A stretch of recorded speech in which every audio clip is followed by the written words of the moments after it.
텐트 안은 어둠으로 가득 차 있었습니다. 지퍼가 천천히 내려가는 소리만이 고요함을 깼어요. 박수현 53세, 그녀는 떨리는 손으로 시동생의 텐트 문을 열고 있었습니다.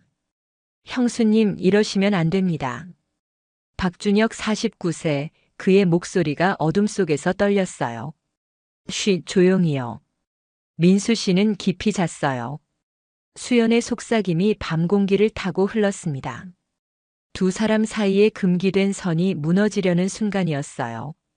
하지만 이 모든 것이 어떻게 시작되었을까요? 안녕하세요. 황혼의 여정입니다. 오늘도 찾아주셔서 감사합니다. 좋아요와 구독은 영상 제작에 큰 힘이 됩니다. 박수현, 올해 53세였습니다. 서울 강남구 대치동의 깔끔한 아파트에서 살고 있었어요. 결혼한 지 25년째 되던 해였습니다. 남편 박민수는 56세로 중소기업 이사였죠. 아침 7시 식탁에는 된장찌개와 계란말이가 올라와 있었습니다. 수연은 언제나처럼 정성스럽게 아침을 차렸어요. 하지만 남편은 신문만 보고 있었습니다. 밥 드세요. 식기 전에요. 수연이 조용히 말했지만 남편은 고개도 들지 않았어요. 응. 짧은 대답만 돌아왔습니다. 식탁 위로 침묵만이 흘렀어요. 25년을 함께 살았는데 이제는 남처럼 느껴졌습니다. 수연은 마주 앉은 남편을 바라봤어요. 언제부터 이렇게 됐을까요? 남편이 자리에서 일어났습니다. 오늘 늦을 거야. 저녁은 알아서 먹어. 현관문이 닫히는 소리가 아파트 안에 울렸어요. 수연은 혼자 남겨진 식탁을 바라보며 한숨을 쉬었습니다. 창밖으로 가을 햇살이 들어왔습니다. 하지만 집안은 어딘가 쓸쓸했어요. 자녀들은 모두 독립했고 이제 이 넓은 집에는 두 사람만 남았습니다. 아니, 두 명이 있지만 혼자인 느낌이었어요. 점심을 혼자 먹고 청소를 하고 빨래를 개는 일상. 수연의 하루는 그렇게 반복됐습니다. 저녁 6시가 되어도 남편은 돌아오지 않았어요. 핸드폰을 받지만 연락도 없었습니다. 혼자 라면을 끓여 먹으며 텔레비전을 켰어요. 드라마 속 주인공들은 사랑하고 다투고 화해했습니다. 수연은 그 모습이 부러웠어요. 우리에겐 언제부터 저런 감정이 없었을까요? 밤 11시 남편이 돌아왔습니다. 술 냄새가 진하게 풍겼어요. 다녀왔어. 그 한마디만 남기고 남편은 바로 침실로 들어갔습니다. 수연은 거실 소파에 앉아 한참을 멍하니 있었어요. 거울을 봤습니다. 53세의 얼굴이 보였어요. 주름이 조금씩 늘었지만 아직은 관리된 피부였습니다. 하지만 눈빛은 생기가 없었어요. 나는 언제부터 이렇게 투명한 존재가 됐을까요? 그렇게 또 하루가 지나갔습니다. 3일 후 추석 명절이었습니다. 수연은 아침부터 부엌에서 음식을 준비하고 있었어요. 전을 부치고 나물을 무치며 손이 쉴 틈이 없었습니다. 오후 2시쯤 초인종이 울렸어요. 형님, 형수님. 문을 열자 박준혁이 서 있었습니다. 민수의 동생, 올해 49세였죠. 손에는 과일 상자를 들고 있었어요. 어서 와요, 동생. 수연이 웃으며 맞이했습니다. 준혁은 수줍게 웃으며 안으로 들어왔어요. 3년 전 아내를 병으로 잃고 혼자 살고 있었습니다. 명절인데 혼자 있긴 뭐해서요. 준혁의 목소리가 조금 쓸쓸했어요. 수연은 그 목소리에서 외로움을 느꼈습니다. 잘했어요. 가족인데 당연히 함께 있어야죠. 거실에 앉은 준혁을 보며 수연은 준비한 음식을 내왔습니다. 와, 역시 형수님 손맛이에요. 준혁이 감탄하며 전을 집어먹었어요. 그 모습이 왠지 기특했습니다. 남편 민수는 소파에 앉아 텔레비전만 보고 있었어요. 동생이 왔는데도 특별한 반응이 없었습니다. 준혁아 왔냐? 그 한마디뿐이었어요. 형님, 요즘 어떠세요? 준혁이 형을 보며 물었습니다. 뭐 그냥 바쁘지. 너는? 민수의 대답은 무뚝뚝했어요. 저도 일하면서 지내죠. 준혁도 짧게 답했습니다. 대화가 이어지지 않았어요. 수연은 어색한 분위기를 느끼며 다시 부엌으로 향했습니다. 그때 준혁이 따라 나왔어요. 형수님, 제가 설거지 도와드릴게요. 아니에요, 괜찮아요. 수연이 손을 저었지만 준혁은 이미 앞치마를 두르고 있었습니다. 혼자 사니까 이런 거 익숙해요. 그의 웃음이 따뜻했어요. 둘이 나란히 서서 설거지를 했습니다. 준혁이 그릇을 닦고 수연이 헹구는 모습, 왠지 모르게 편안했어요. 형수님, 요즘 건강하세요? 준혁이 조심스럽게 물었습니다. 네, 뭐 늘 그렇죠. 수연이 대답했지만 목소리에 힘이 없었어요. 준혁은 그 목소리의 의미를 알아챈 듯 했습니다. 형님이 형수님한테 잘해드리나요? 그 질문에 수연의 손이 잠시 멈췄어요. 그냥 평범하게 살죠. 뭐? 수연은 웃으며 대답했지만 그 웃음은 쓸쓸했습니다. 준혁은 더 이상 묻지 않았어요. 하지만 그의 눈빛에는 안타까움이 담겨 있었습니다. 저녁을 함께 먹고 준혁이 돌아가려 할 때였어요. 민수가 불쑥 말했습니다. 야, 준혁아. 형수가 동생 밥 좀 챙겨줄게. 혼자 사니까 걱정이거든. 형님 괜찮아요. 준혁이 손을 저었지만 민수는 이미 결정한 듯 했어요. 수현, 일주일에 한 번 정도 동생 집에 반찬 좀 갖다 줘. 형제인데 뭐. 수연은 남편을 바라봤습니다.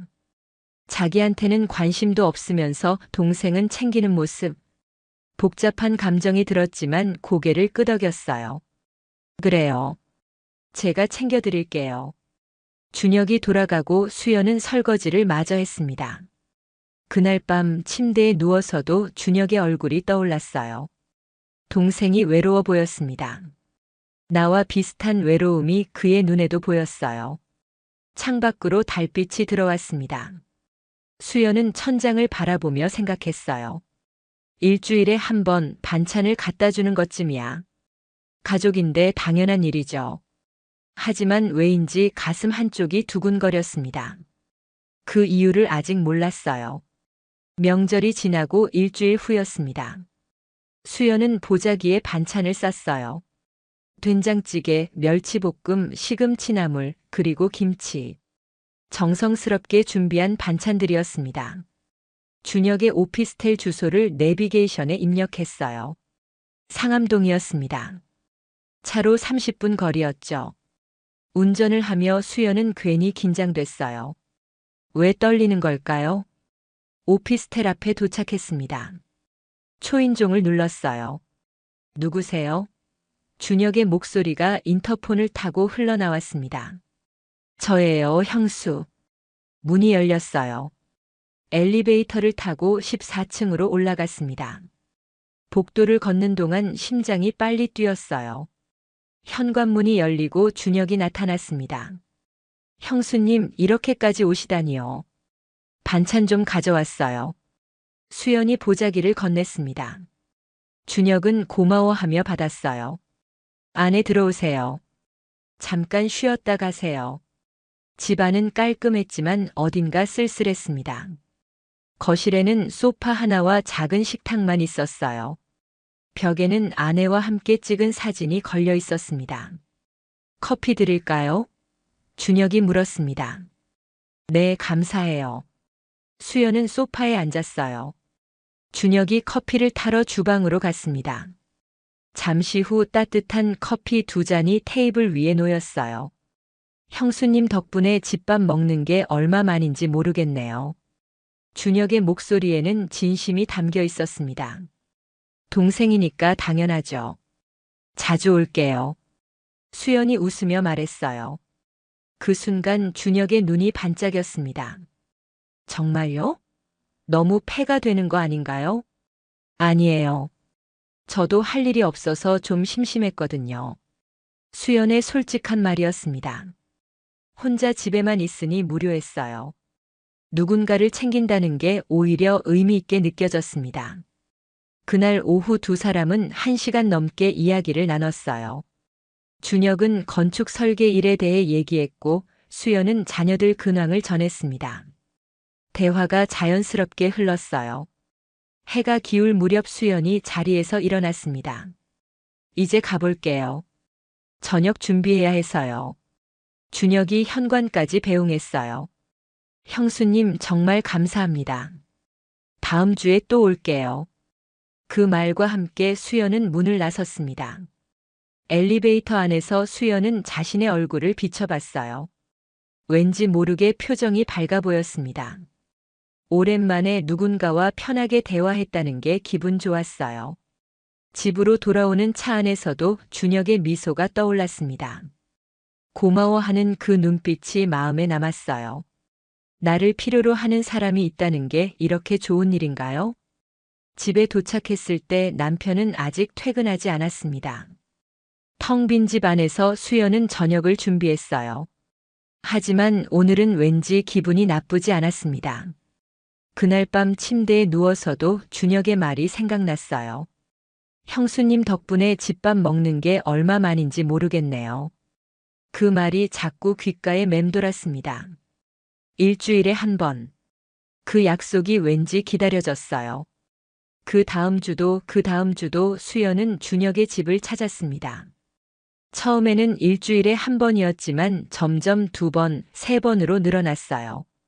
핑계는 늘 있었습니다. 반찬이 떨어졌을 것 같아서요. 김장김치 담갔는데 좀 갖다 줄게요. 이번 주는 갈비찜을 해봤어요. 수연은 그렇게 준혁의 집을 찾았고 준혁은 늘 반겨줬습니다. 어느새 식사 후에는 차 한 잔이 당연해졌어요. 소파에 나란히 앉아 커피를 마시며 이야기를 나누는 시간. 처음에는 30분이었던 게 1시간, 2시간으로 늘어났습니다. 형수님, 요즘 얼굴이 밝아지셨어요. 어느 날 준혁이 말했습니다. 그래요? 수연이 놀라며 물었어요. 네, 처음 봤을 때보다 훨씬 환해 보이세요. 준혁의 말에 수연은 괜히 얼굴이 뜨거워졌습니다. 그날 그릇을 씻다가 손이 스쳤어요. 준혁이 그릇을 건네주는데 수연의 손과 닿은 거죠. 순간 둘 다 움찔했습니다. 죄송해요. 준혁이 황급히 손을 뺐어요. 아니에요, 괜찮아요.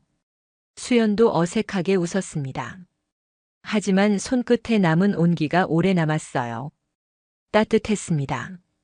그 따뜻함이 가슴까지 전해지는 것 같았어요. 다음 주에는 또 다른 일이 있었습니다.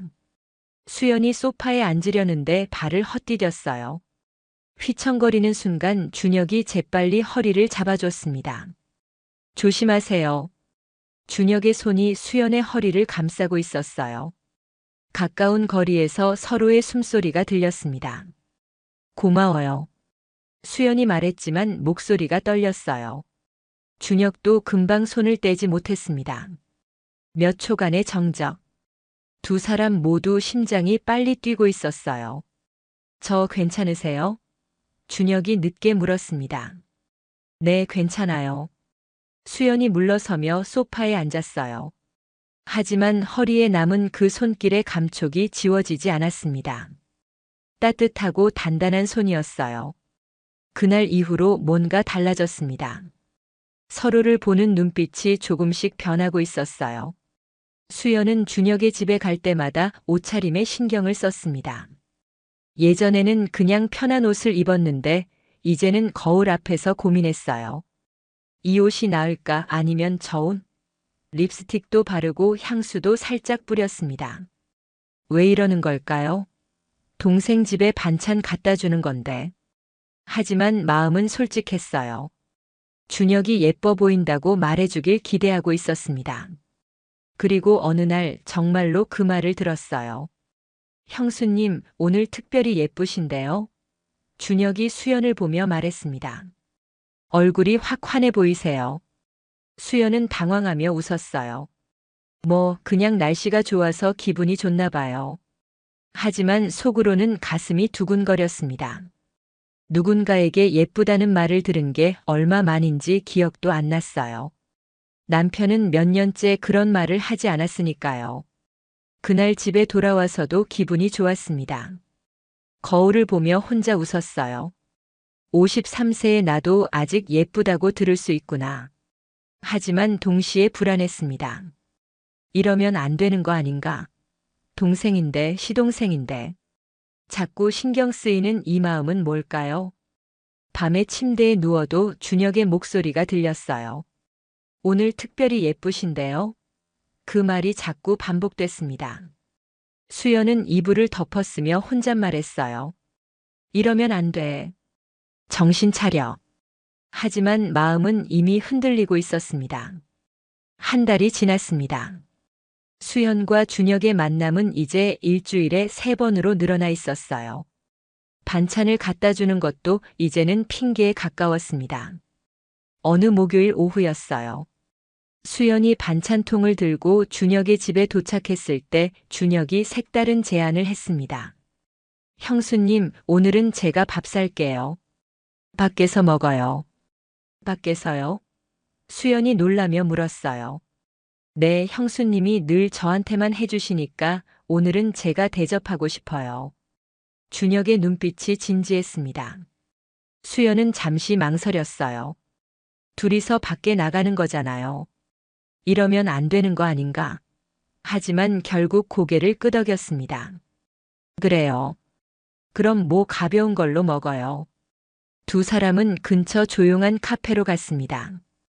창가 자리에 앉았어요. 밖으로는 가을 단풍이 물들어가고 있었습니다. 브런치 세트를 주문했어요. 음식이 나오기를 기다리는 동안 대화가 시작됐습니다. 형수님, 형님은 요즘 어떠세요? 준혁이 조심스럽게 물었어요. 수연은 커피잔을 돌리며 대답했습니다. 뭐, 그냥 바쁘시죠. 늘 그렇듯이요. 목소리에 힘이 없었어요. 준혁은 그 목소리의 의미를 알았습니다. 형님이 형수님한테 잘해주시나요? 그 질문에 수연은 입술을 깨물었어요. 대답하기 어려운 질문이었습니다. 평범하게 살아요. 그냥요. 하지만 그 평범함 속에 외로움이 숨어 있었어요. 형수님. 준혁이 수연의 눈을 바라보며 말했습니다. 형수님은 평범하게 사실 분이 아닌데요. 그 말에 수연의 가슴이 철렁했어요. 무슨 말이에요? 수연이 떨리는 목소리로 물었습니다. 형수님은 특별하세요. 늘 다른 사람 챙기고 배려하시고. 그런데 정작 자신은 챙기지 않으시잖아요. 준혁의 말이 가슴 깊이 박혔습니다. 아무도 그런 말을 해준 적이 없었어요. 남편은 당연하다는 듯 모든 걸 받기만 했고 자녀들도 엄마니까 당연하다 여겼습니다. 저는 그냥. 수연이 말을 잇지 못했어요. 눈가가 촉촉해졌습니다. 형수님도 사랑받아야 해요. 준혁의 목소리가 조용히 울렸습니다. 두 사람은 한참을 말없이 앉아 있었어요. 창밖의 단풍이 바람에 흔들렸습니다. 음식이 나왔지만 둘 다 포크를 들지 못했어요. 형수님, 혹시 힘드시면 언제든 연락하세요. 제가 들어드릴게요. 준혁이 수연의 손을 살짝 건드렸습니다. 테이블 위로 스친 손끝. 고마워요, 동생. 수연이 작게 웃었어요. 하지만 그 웃음 뒤에는 복잡한 감정이 숨어 있었습니다. 이 남자가 왜 이렇게 다정할까요? 왜 내 마음을 흔들까요? 카페에서 나올 때 수연은 차에 올라타며 생각했어요. 오늘은 특별한 날이었다고. 누군가에게 특별하다는 말을 들은 날. 집으로 돌아오는 길 핸들을 잡은 손이 떨렸습니다. 가슴이 두근거렸어요. 53세의 나이에 이런 설렘을 느끼다니. 이러면 안 되는데. 하지만 멈출 수 없었습니다. 마음은 이미 움직이고 있었으니까요. 11월이 되었습니다. 날씨가 추워지면서 수연과 준혁의 만남은 더 자주 있었어요. 이제는 반찬을 핑계 삼지도 않았습니다. 그냥 보고 싶어서 만났어요. 남편 민수는 여전히 바빴습니다. 회식도 잦았고 주말에도 골프를 나갔어요. 수연은 그게 오히려 다행이라고 생각했습니다. 준혁을 만날 시간이 생겼으니까요. 어느 금요일 저녁이었어요. 오늘 민수 씨 회식이래. 동생 집 좀 다녀올게. 수연이 남편에게 말했습니다. 그래, 조심해서 다녀와. 남편은 무심하게 대답했어요. 준혁의 집에 도착했을 때 시간은 저녁 7시였습니다. 문이 열리고 준혁이 나타났어요. 형수님 기다렸어요. 그의 미소가 따뜻했습니다. 안으로 들어가니 식탁에 음식이 차려져 있었어요. 오늘은 제가 준비했어요. 라면이지만요. 준혁이 쑥스럽게 웃었습니다. 두 사람은 마주 앉아 라면을 먹었어요. 간단한 식사였지만 묘하게 행복했습니다. 맛있어요. 수연이 웃으며 말했어요. 형수님이 먹으니까 더 맛있는 것 같아요. 준혁의 대답이었습니다. 식사 후 둘은 소파로 자리를 옮겼어요. 텔레비전을 켰지만 집중하지 않았습니다. 서로의 존재만으로 충분했어요. 형수님. 준혁이 조용히 불렀습니다. 네. 수연이 고개를 돌렸어요. 요즘 저 이상해요. 그 말에 수연의 심장이 빨라졌습니다. 왜요? 무엇이요? 수연이 떨리는 목소리로 물었어요. 형수님 생각이 자꾸 나요. 하루 종일이요. 준혁의 고백이었습니다. 수연은 숨이 멎는 것 같았어요. 나만 그런 게 아니었구나. 저도 말을 잇지 못했습니다. 뭐라고 대답해야 할지 몰랐어요. 준혁이 조심스럽게 손을 뻗었습니다. 수연의 손을 잡았어요. 따뜻한 손이었습니다. 이러면 안 되는 거 알아요. 하지만 멈출 수가 없어요. 저도요. 수연이 작게 대답했어요. 눈물이 맺혔습니다. 오랜만에 느끼는 감정이었어요. 누군가가 나를 원한다는 느낌. 두 사람은 그렇게 손만 잡고 한참을 있었습니다. 말은 없었지만 마음은 통하고 있었어요. 텔레비전에서 흘러나오는 소리만이 방 안을 채웠습니다. 시간이 얼마나 지났을까요? 수연이 시계를 보니 밤 11시였어요. 이제 가봐야겠어요. 늦었네요. 자리에서 일어났습니다. 현관까지 배웅하는 준혁. 조심히 들어가세요. 그의 목소리가 아쉬워 보였어요. 수연도 발걸음이 떨어지지 않았습니다. 문을 나서려는 순간 준혁이 수연의 손을 다시 잡았어요. 형수님, 다음에 또 봬요. 꼭이요. 그 말에 수연은 고개를 끄덕였습니다. 차를 몰고 집으로 가는 길 수연의 가슴은 계속 두근거렸어요. 오늘은 선을 넘을 뻔했습니다. 아니, 이미 넘은 건가요? 집에 도착했을 때 남편은 아직 돌아오지 않았어요. 텅 빈 집 안에서 수연은 소파에 앉았습니다. 손끝에 아직 준혁의 온기가 남아 있었어요. 이러면 안 되는 거 알아요. 하지만 멈출 수가 없어요. 준혁의 말이 귓가에 맴돌았습니다. 수연도 똑같은 마음이었어요. 창밖으로 달이 떠 있었습니다. 그 달빛 아래 수연은 조용히 눈물을 흘렸어요. 기쁨인지 슬픔인지 알 수 없는 눈물이었습니다. 12월 초였습니다. 어느 일요일 아침 민수가 갑자기 말했어요. 여보, 이번 주말에 캠핑이나 갈까? 날씨도 좋던데. 수연은 놀라서 남편을 바라봤습니다. 캠핑이요? 갑자기요? 민수와 함께 나들이를 간 게 몇 년 만인지 기억도 안 났어요. 준혁이도 데리고 가자. 동생 혼자 있으면 심심할 것 같아서. 민수의 말에 수연의 가슴이 철렁했습니다. 준혁이를요? 그래.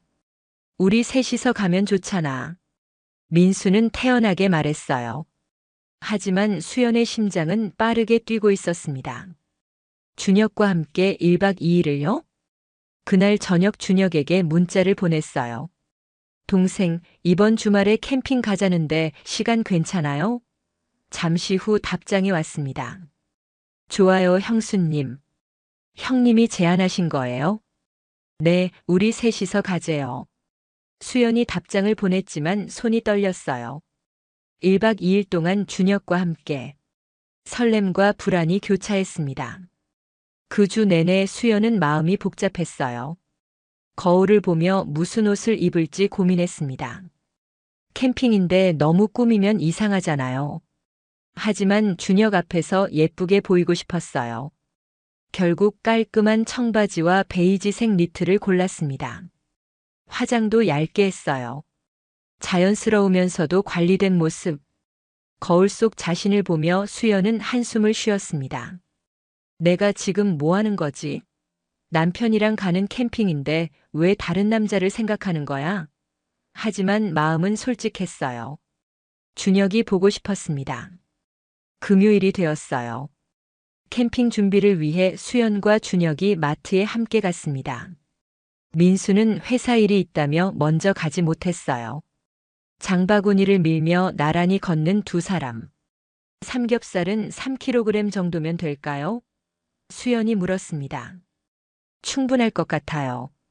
저는 형수님 음식이면 뭐든 좋아요. 준혁이 웃으며 답했어요. 야채 코너에서 상추를 고를 때였어요. 수연이 손을 뻗는데 준혁도 같은 상추를 잡았습니다. 손이 닿았어요. 둘 다 움찔했지만 금방 떼지 않았습니다. 죄송해요. 준혁이 먼저 손을 빼며 말했어요. 아니에요, 괜찮아요. 수연도 어색하게 웃었습니다. 하지만 손끝에 남은 감촉이 사라지지 않았어요. 계산을 마치고 주차장으로 향할 때 준혁이 조심스럽게 말했습니다. 형수님, 이번 캠핑이 기대돼요. 왜요? 수연이 물었어요. 형수님이랑 오래 시간을 보낼 수 있잖아요. 준혁의 말에 수연은 얼굴이 뜨거워졌습니다. 하지만 민수 씨도 함께 있는데요. 그래도 좋아요. 형수님 곁에 있는 것만으로도요. 차에 올라타서도 그 말이 계속 맴돌았어요. 형수님 곁에 있는 것만으로도요. 수연은 핸들을 잡은 손에 힘을 주었습니다. 이번 주말 무슨 일이 생길까요? 토요일 아침 9시. 차 두 대가 집 앞에서 만났습니다. 민수의 차와 준혁의 차. 우리가 먼저 갈게. 따라와. 민수가 창문을 내리며 말했어요. 수연은 민수의 조수석에 앉았습니다. 짐은 뒷좌석에 가득했어요. 텐트, 침낭, 식재료들. 준혁의 차가 뒤를 따랐습니다. 1시간 반을 달려 경기도 가평의 캠핑장에 도착했어요. 강 옆에 위치한 한적한 곳이었습니다. 11월 초라 사람도 많지 않았어요. 여기다. 민수가 강변이 보이는 자리를 가리켰습니다. 세 사람은 짐을 내리기 시작했어요. 텐트를 설치하고 타프를 치고 의자를 펼쳤습니다. 형수님은 쉬세요. 저희가 할게요. 준혁이 말했지만 수연도 거들었어요. 괜찮아요. 같이 하는 게 빠르죠. 내 손이 움직이며 캠핑장이 완성됐습니다. 텐트는 2개였습니다. 민수와 수연의 텐트 하나, 준혁의 텐트 하나. 약 5m 정도 떨어진 거리였어요. 수연은 준혁의 텐트를 힐끗 바라봤습니다. 저녁 때까지 시간이 있었어요. 민수가 제안했습니다. 나는 좀 쉴게. 너희 둘이 산책이라도 다녀와. 피곤하더라. 민수는 의자에 앉아 모자를 눌러쓰고 눈을 감았어요. 순식간에 코를 골기 시작했습니다. 수연과 준혁은 서로를 바라봤어요. 산책하실래요? 준혁이 조심스럽게 물었습니다. 그래요. 강변을 좀 걸어볼까요? 수연이 고개를 끄덕였어요. 두 사람은 나란히 강변을 걸었습니다. 11월의 바람이 차가웠어요. 수연이 살짝 몸을 움츠렸습니다. 추우세요? 준혁이 물었어요. 괜찮아요. 수연이 웃으며 답했지만 준혁은 자신의 점퍼를 벗었습니다. 이거 입으세요. 안 그러면 감기 걸려요.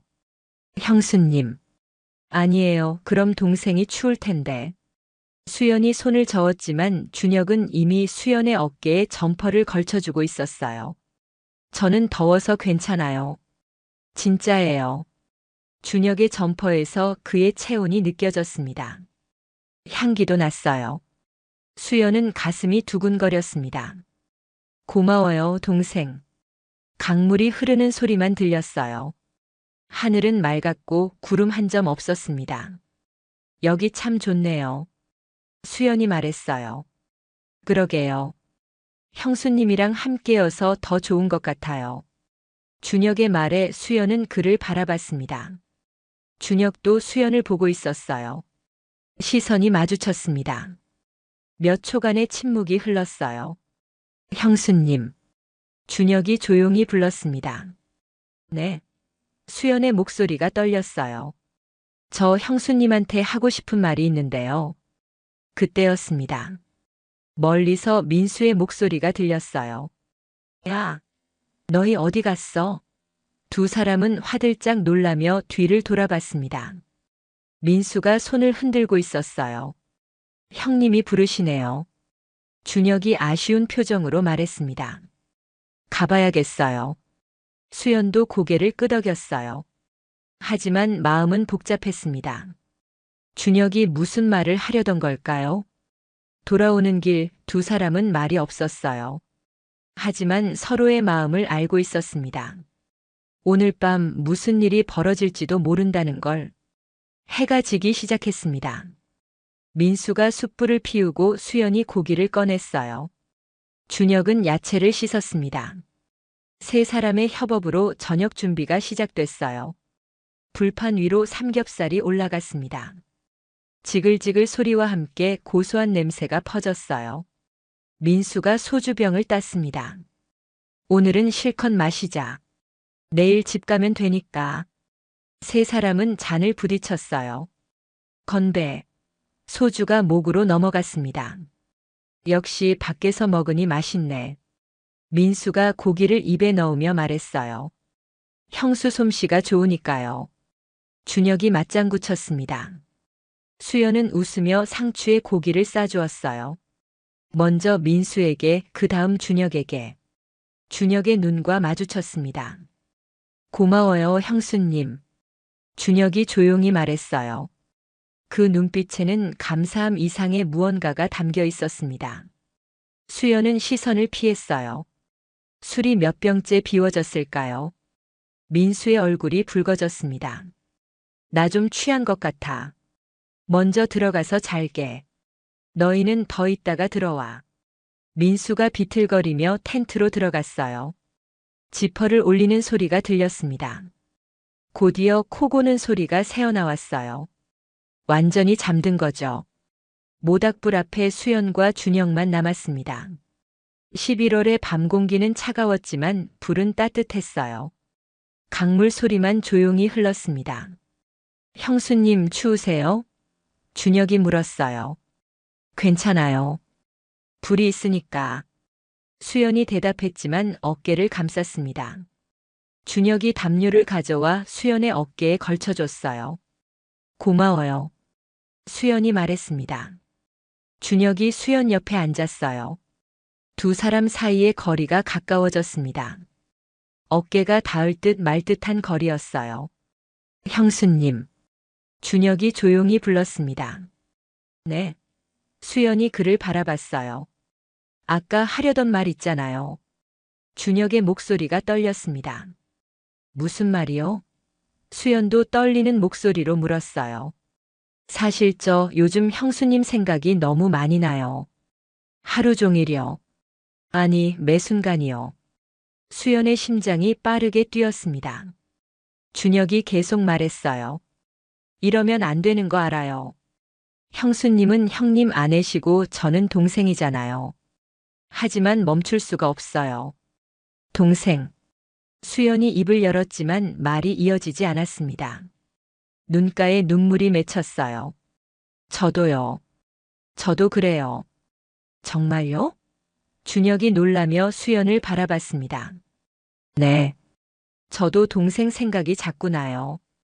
이러면 안 되는데, 멈춰야 하는데. 안 돼요. 준혁이 조심스럽게 수연의 손을 잡았어요. 따뜻한 손이었습니다. 형수님, 저 미쳤나 봐요. 지금 형님은 저기 주무시고 계시는데 이런 말을 하다니. 수연도 준혁의 손을 꽉 잡았습니다. 저도 미쳤어요. 25년을 함께 산 남편이 있는데 다른 남자를 생각하다니. 눈물이 흘러내렸어요. 형수님, 울지 마세요. 준혁이 수연의 눈물을 닦아줬습니다. 손가락이 볼을 따라 부드럽게 움직였어요. 수연은 눈을 감았습니다. 그 순간이었어요. 준혁의 입술이 수연의 이마에 닿았습니다. 조심스러운 키스였어요. 수연은 몸이 굳었지만 피하지 않았습니다. 미안해요. 저도 모르게. 준혁이 황급히 물러나려 했어요. 하지만 수연이 그의 손을 잡아 끌었습니다. 괜찮아요. 괜찮아요, 동생. 두 사람은 서로를 바라봤어요. 모닥불이 얼굴을 붉게 물들이고 있었습니다. 시간이 멈춘 것 같았어요. 형수님, 저 오늘 밤 못 참을 것 같아요. 준혁의 고백이었습니다. 형님한테 정말 죄송하지만 저도요. 수연도 솔직하게 대답했어요. 그렇게 두 사람은 모닥불 앞에서 한참을 앉아 있었습니다. 손을 잡고 어깨를 기대고 말은 없었지만 마음은 통하고 있었어요. 자정이 넘어가고 있었습니다. 민수의 텐트에서는 여전히 코 고는 소리가 들렸어요. 준혁이 일어섰습니다. 형수님, 저 텐트로 들어갈게요. 이러다가 정말 큰일 날 것 같아서요. 수연도 고개를 끄덕였어요. 그래요.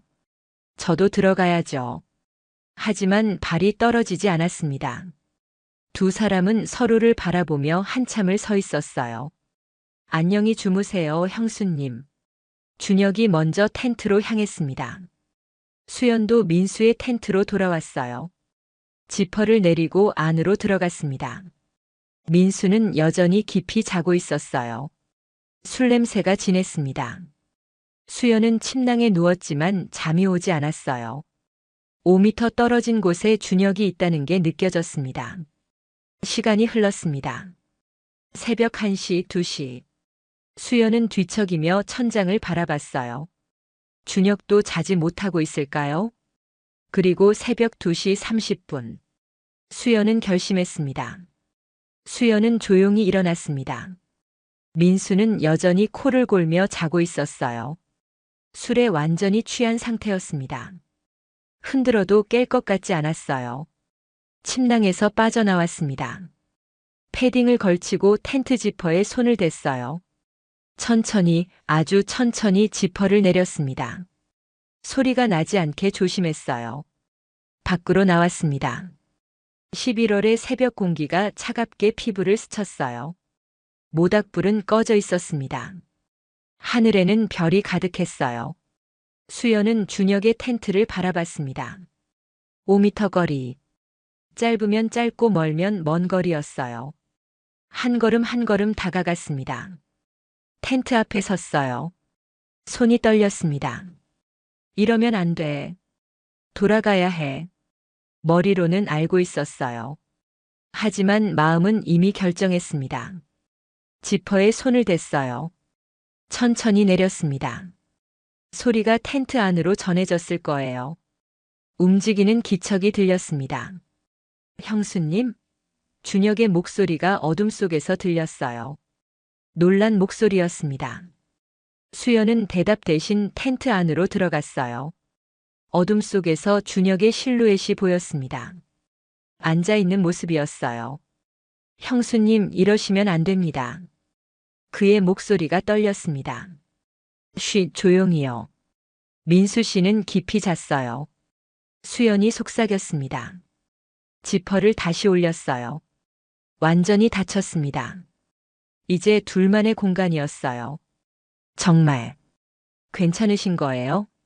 준혁이 떨리는 목소리로 물었습니다. 수연은 그에게 다가가 앉았어요. 손을 뻗어 그의 얼굴을 만졌습니다. 한 번만이라도 여자로 느끼고 싶어요. 수연의 고백이었습니다. 남편한테는 오래전부터 그냥 가사 도우미였어요. 여자로 대해준 적이 없어요. 준혁의 손이 수연의 손을 감쌌습니다. 형수님은 제게 너무 소중한 분이에요. 여자로서도 사람으로서도.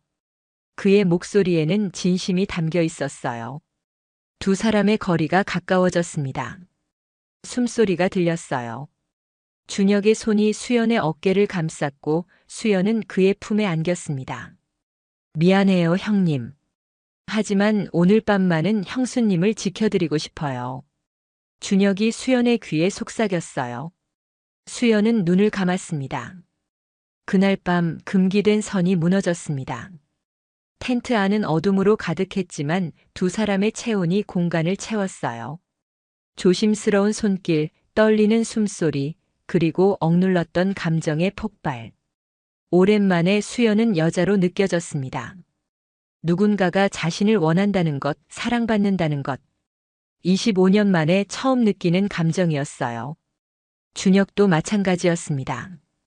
3년간 혼자 살며 느꼈던 외로움이 사라지는 순간이었어요.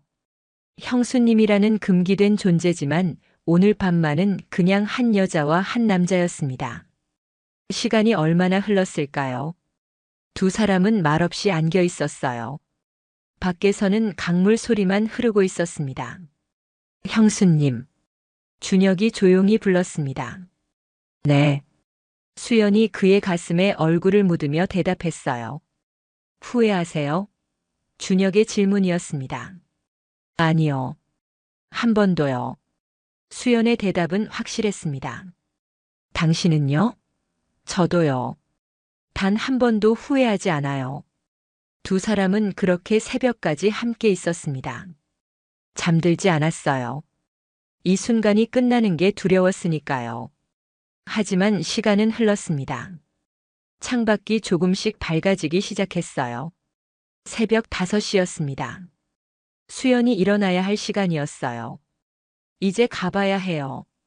수연이 조용히 말했습니다. 준혁이 수연의 손을 잡았어요. 형수님 다시 볼 수 있죠? 물론이에요.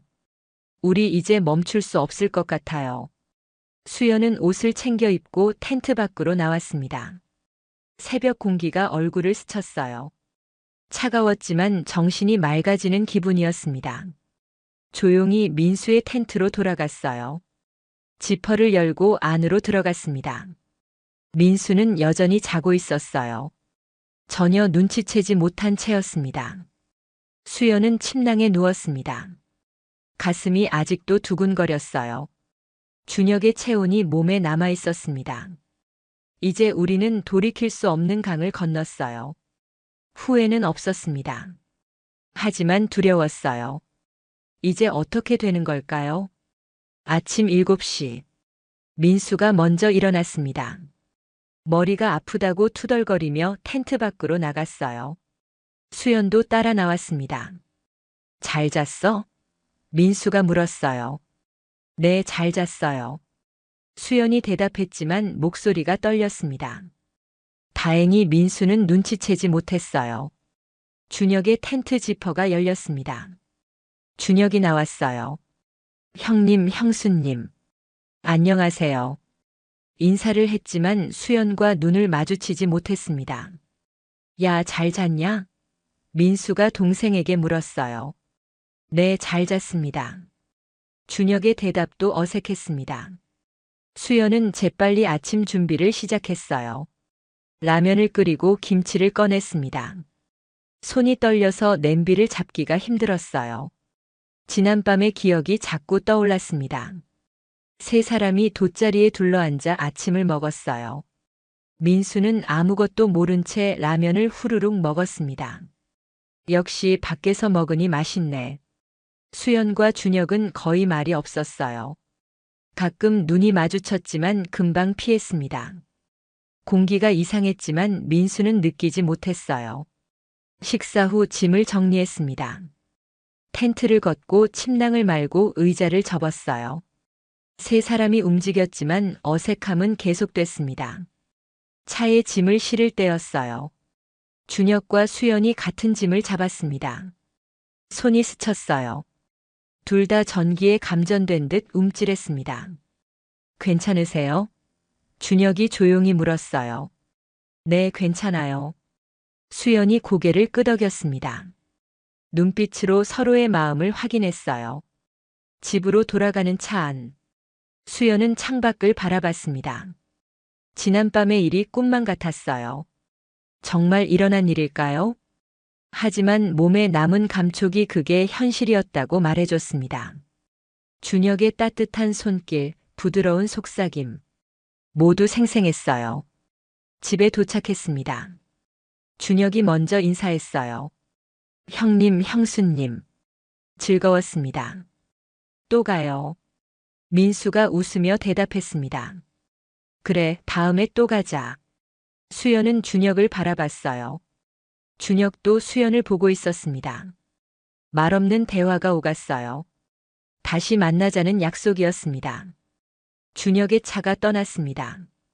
수연은 그 차가 보이지 않을 때까지 서 있었어요. 가슴이 텅 빈 것 같았습니다. 집 안으로 들어왔어요. 민수는 바로 소파에 누워버렸습니다. 피곤하다며 눈을 감았어요. 수연은 짐을 정리하며 생각했습니다. 우리 이제 어떻게 되는 걸까요? 계속 만날 수 있을까요? 들키지 않을까요? 질문들이 머릿속을 가득 채웠어요. 하지만 한 가지는 확실했습니다. 준혁을 다시 만나고 싶다는 것, 그 품에 안기고 싶다는 것, 멈출 수 없을 것 같았어요. 그날 밤 수연의 핸드폰에 문자가 왔습니다. 준혁이었어요. 형수님, 오늘 밤 잊지 못할 것 같아요. 저도요. 수연이 답장을 보냈습니다. 또 만날 수 있을까요? 준혁의 물음이었어요. 물론이에요. 꼭이요. 수연의 대답이었습니다. 금기를 넘은 두 사람. 이제 돌아갈 수 없는 길을 가고 있었어요. 캠핑 이후 일주일이 지났습니다. 수연과 준혁의 만남은 더 잦아졌어요. 이제는 거의 매일 문자를 주고받았습니다. 형수님, 오늘 시간 괜찮으세요? 보고 싶어요. 준혁의 문자였어요. 오후 3시쯤 갈게요. 수연이 답장을 보냈습니다. 민수는 여전히 바빴어요.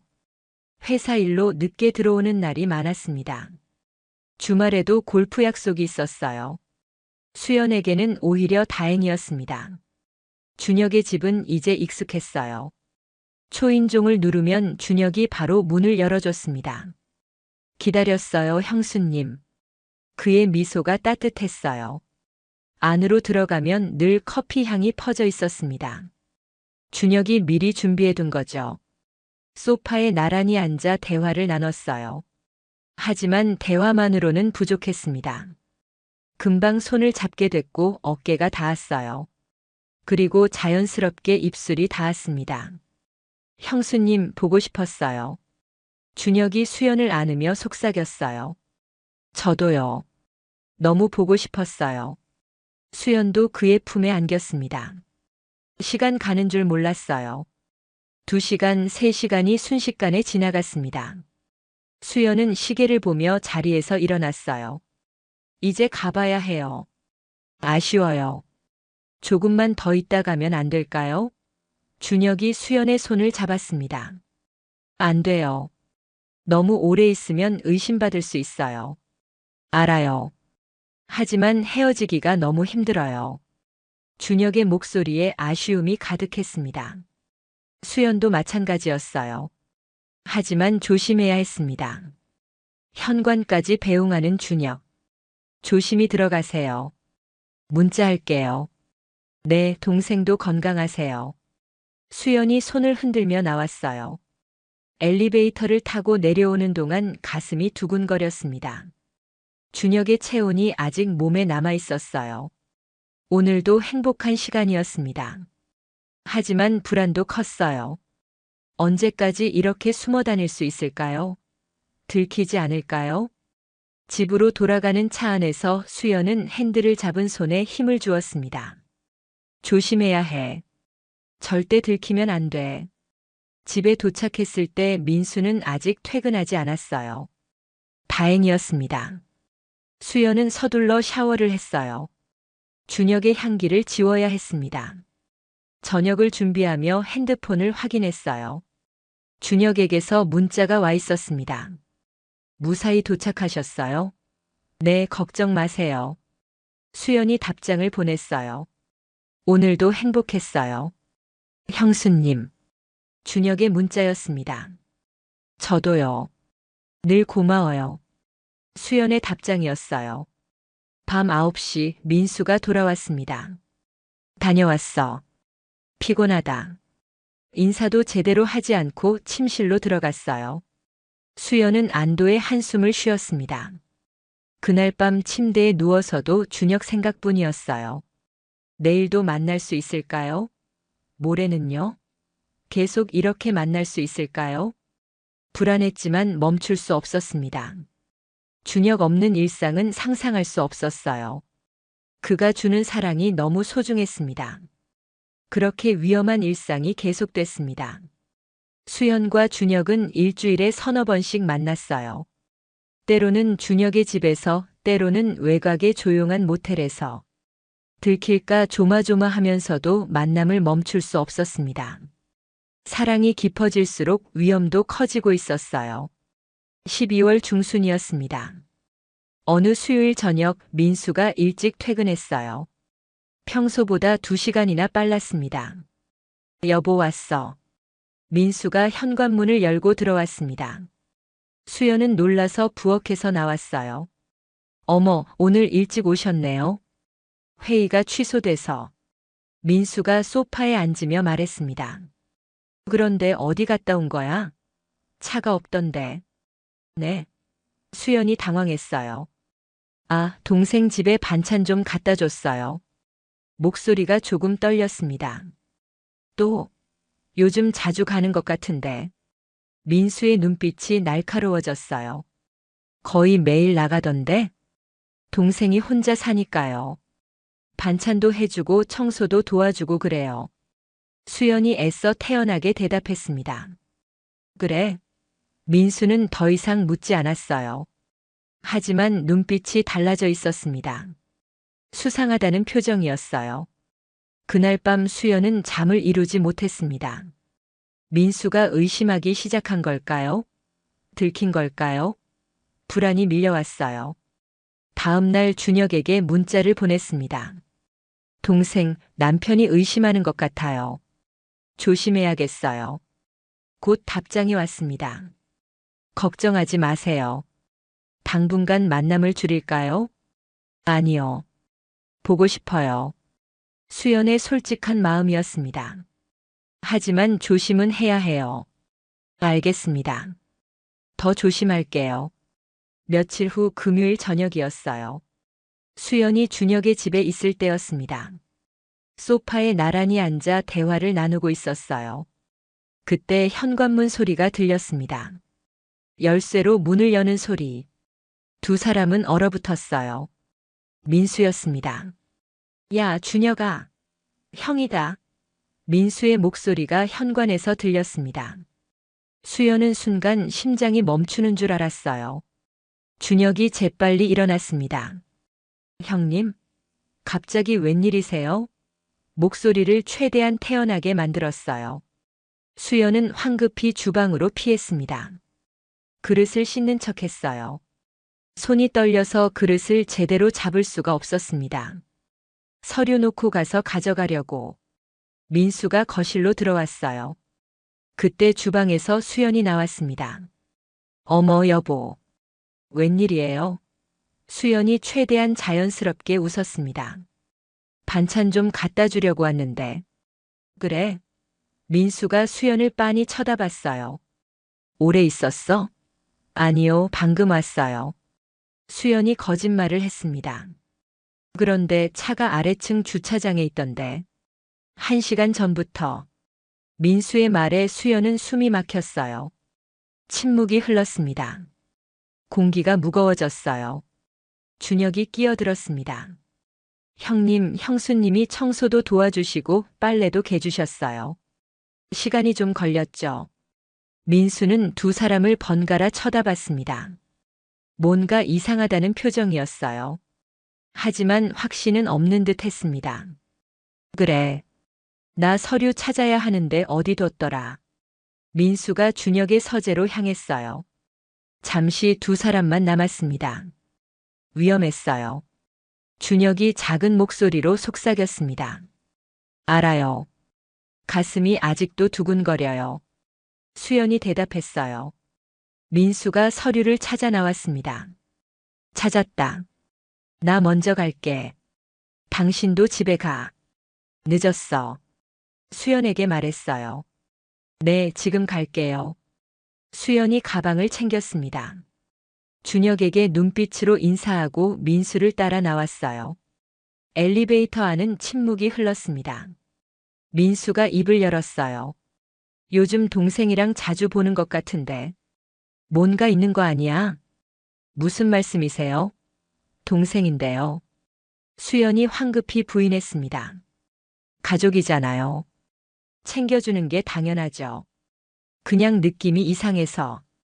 민수가 수연을 빤히 쳐다봤어요. 너무 자주 만나는 거 아닌가 싶어서. 신경 쓰지 마세요. 그냥 동생 밥 챙겨주는 거예요. 수연이 태연하게 대답했지만 식은땀이 흘렀습니다. 집에 도착했어요. 수연은 바로 침실로 들어가 문을 닫았습니다. 가슴을 쓸어내렸어요. 오늘 정말 큰일 날 뻔했습니다. 핸드폰에 준혁의 문자가 왔어요. 괜찮으세요? 형님이 의심하시는 것 같아요. 수연이 답장을 보냈습니다. 저도 그렇게 느꼈어요. 조심해야겠어요. 당분간 만남을 줄여야 할까요? 준혁의 물음이었습니다. 수연은 한참을 고민했어요. 그리고 답장을 보냈습니다. 아니요. 만나요. 하지만 더 조심해요. 서로를 포기할 수 없었습니다. 하지만 둘 다 알고 있었어요. 이대로는 오래 갈 수 없다는 것을. 언젠가는 들킬 거라는 것을. 크리스마스가 다가왔습니다. 거리는 화려한 불빛으로 가득했어요. 하지만 수연의 마음은 어두웠습니다. 민수의 의심은 계속됐어요. 어디 가냐고 물어보고 몇 시에 돌아오냐고 확인했습니다. 핸드폰도 자주 쳐다봤어요. 준혁과의 만남은 더 조심스러워졌습니다. 일주일에 한두 번으로 줄었어요. 그나마도 시간을 짧게 가져야 했습니다. 형수님, 이렇게 숨어 다니는 게 맞는 걸까요? 어느 날 준혁이 물었습니다. 둘은 외곽의 조용한 카페에 앉아 있었어요. 저도 모르겠어요. 수연이 커피잔을 돌리며 대답했습니다. 하지만 당신을 포기할 순 없어요. 저도요. 형수님 없는 삶은 상상할 수 없어요. 준혁이 수연의 손을 잡았습니다. 하지만 이대로는 안 되잖아요. 그럼 어떻게 해야 하죠? 수연이 눈물을 글썽이며 물었어요. 이혼할까요? 정식으로 만날까요? 준혁은 대답하지 못했습니다. 그것도 쉬운 일이 아니었어요. 형과 형수의 이혼, 그리고 둘의 재결합. 세상이 용납하지 않을 일이었습니다. 조금만 더 생각해봐요. 방법이 있을 거예요. 준혁이 수연을 위로했지만 목소리에 확신은 없었어요. 그날 밤 집에 돌아온 수연은 거울을 봤습니다. 53세의 얼굴이 지쳐 보였어요. 이렇게 사는 게 맞는 걸까요? 며칠 후 결정적인 사건이 터졌습니다. 민수가 수연의 핸드폰을 봤어요. 잠깐 자리를 비운 사이 몰래 확인한 거죠. 준혁과의 문자 내역이 그대로 남아 있었습니다. 사랑한다는 말, 보고 싶다는 말. 모든 게 드러났어요. 저녁에 민수가 폭발했습니다. 이게 뭐야? 동생이랑 무슨 짓을 한 거야? 핸드폰을 던지며 소리쳤어요. 수연은 아무 말도 하지 못했습니다. 들킨 거였어요. 변명의 여지가 없었습니다. 대답해봐. 준혁이랑 뭐 한 거냐고. 민수가 다가와 수연의 어깨를 잡았습니다. 거칠게 흔들었어요. 미안해요. 수연이 작게 말했습니다. 정말 미안해요. 하지만 나는 멈출 수 없었어요. 미쳤어? 그게 내 동생이야. 동생. 민수가 벽을 쳤습니다. 주먹이 벽에 부딪혔어요. 당신도 나한테 잘못했잖아요. 수연이 용기를 내어 말했습니다. 15년 동안 나를 여자로 대해준 적 있어요? 나는 그냥 가정부였어요. 그게 동생이랑 바람 피워도 되는 이유가 돼? 민수가 소리쳤습니다. 나도 외로웠어요. 나도 사랑받고 싶었어요. 수연도 눈물을 흘리며 맞섰습니다. 그날 밤 집 안은 난장판이 됐어요. 소리 지르고 물건 던지고 25년 결혼 생활이 무너지는 소리였습니다. 새벽이 되어서야 둘 다 지쳐 멈췄어요. 민수가 마지막으로 말했습니다. 준혁이랑 절대 만나지 마. 한 번만 더 만나면 이혼이야. 수연은 대답하지 않았습니다. 이혼이라는 말이 현실로 다가왔어요. 다음 날 준혁에게 전화를 걸었습니다. 들켰어요. 준혁의 목소리가 떨렸어요. 형님이 아세요? 네. 핸드폰을 봤어요. 수연이 울먹이며 말했습니다. 이제 어떡하죠? 형수님, 제가 형님한테 사과할게요. 모든 게 제 잘못이라고 말할게요.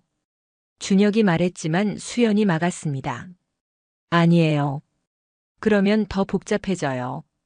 잠시 우리 만남을 멈춰요. 수연의 결정이었습니다. 형수님, 그럼 우리. 준혁의 목소리가 떨렸어요. 얼마 동안만이에요. 상황이 진정되면 다시 만나요. 수연이 약속했습니다. 하지만 둘 다 알고 있었어요. 이게 끝일 수도 있다는 것을. 한 달이 지났습니다. 수연과 준혁은 만나지 못했어요. 문자도 전화도 하지 않았습니다.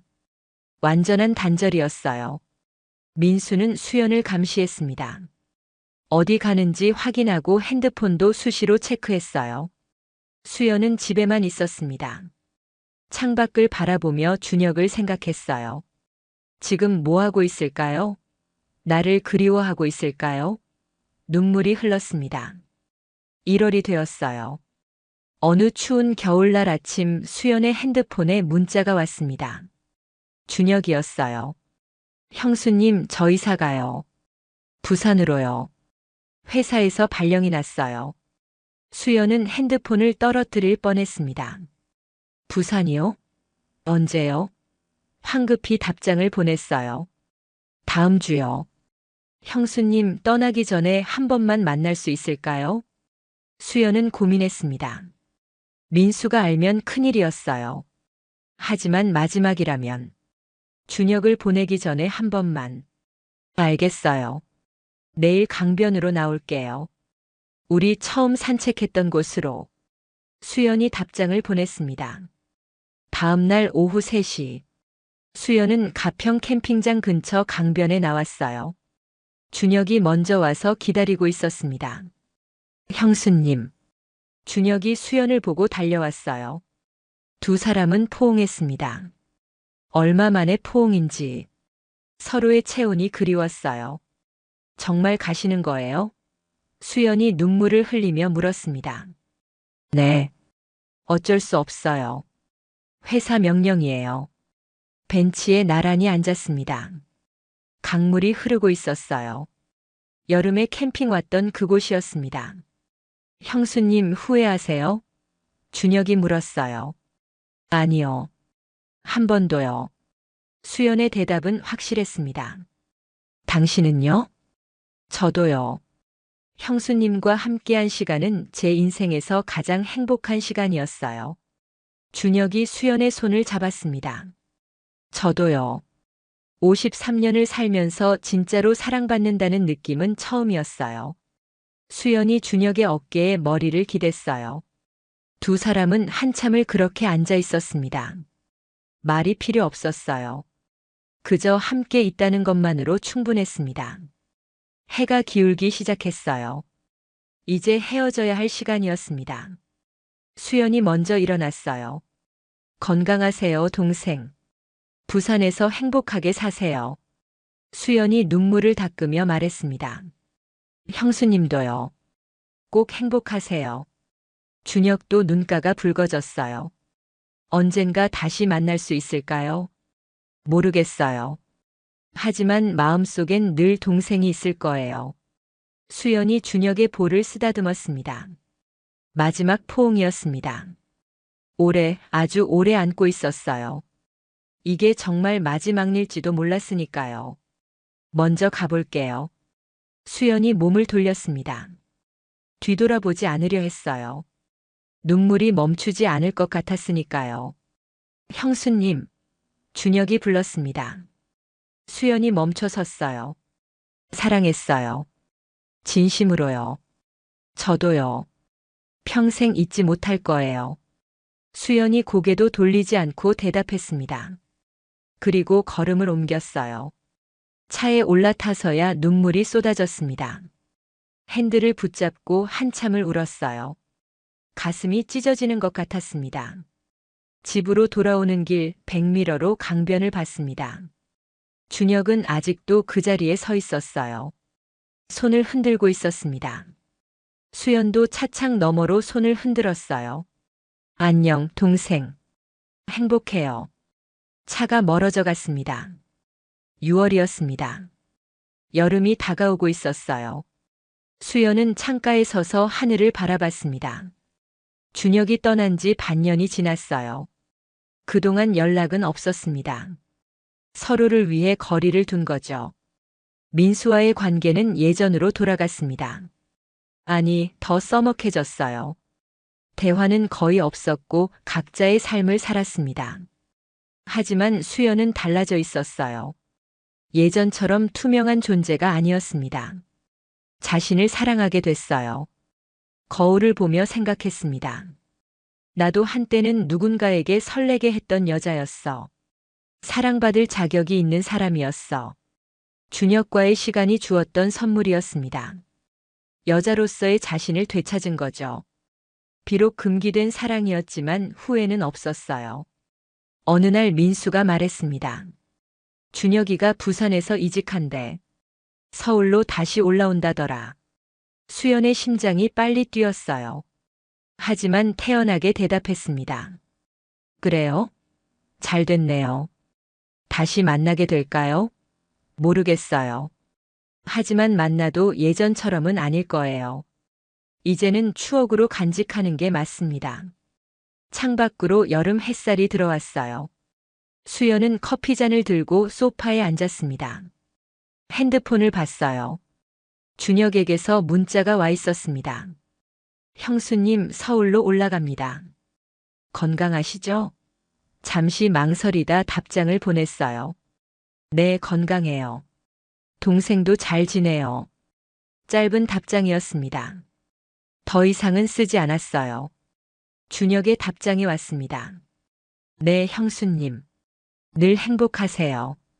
그게 마지막 문자였어요.